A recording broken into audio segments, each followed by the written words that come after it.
ശീലങ്ങൾ അഥവാ ഹാബിറ്റ്സ് എന്ന് പറയുന്നത് നമ്മൾ ആവർത്തിച്ച് ചെയ്യുന്നതിൻ്റെ ഫലമായിട്ട് രൂപപ്പെടുന്ന ബിഹേവിയറാണ്. ഗുണകരമായ ശീലങ്ങൾ നമ്മൾ വളർത്തിയെടുക്കാൻ ആഗ്രഹിക്കും, ദോഷകരമായ ശീലങ്ങൾ നമ്മൾ മാറ്റിയെടുക്കാനും പരിശ്രമിക്കാറുണ്ട്.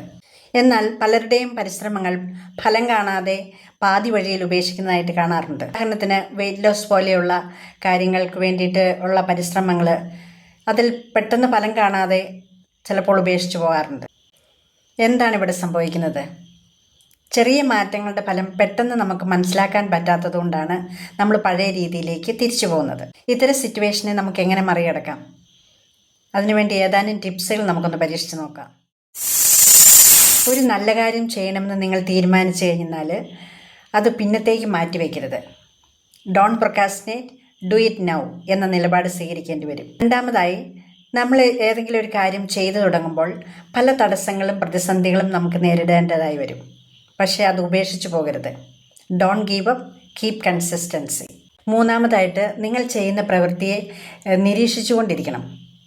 Observe your progress, not perfection. നാലാമതായി, ദിവസവും 1% മാറ്റം വരുത്തുക. അതായത് ചെറിയ ചെറിയ മാറ്റങ്ങളുടെ ആകെത്തുകയാണ് വിജയം. നമ്മൾ ഒരിക്കലും തുടങ്ങുന്നില്ലെങ്കിലോ വിജയിക്കാനുള്ള സാധ്യതയില്ലല്ലോ. പണം ഇരട്ടിക്കുന്നത് പോലെയാണ് ശീലങ്ങൾ. ആവർത്തിക്കും തോറും അത് വർദ്ധിച്ചുകൊണ്ടേയിരിക്കും. So remember, small changes can lead success.